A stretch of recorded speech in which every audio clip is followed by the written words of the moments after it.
7 anyos nga batang lalaki nga taga Gunob, Lapu-Lapu City ang usa sa mga survivor sa COVID-19. Si Luan Mirondinas sa report.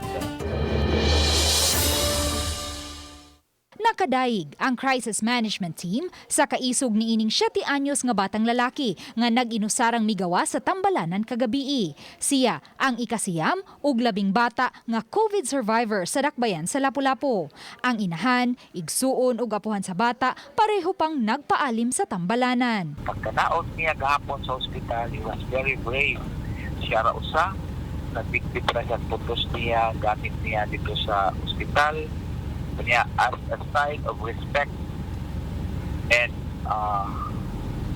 ang among admiration to the boy and to everybody else na makarecover, we provided him with a snappy salute.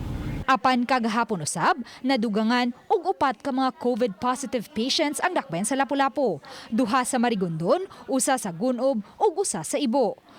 Usa ka PDL gikan sa Mandawi City Jail ang taga-barangay Ibo. Samtang ang tulo, mga close contact sa mga unang nasutang COVID patients sa dakbayan. Sa pagkakaroon, aduna nay 38 ka mga COVID patients ang Lapu-Lapu City. Uban ni Godfrey Rilien, Luan Merondina, Balitang Bestak.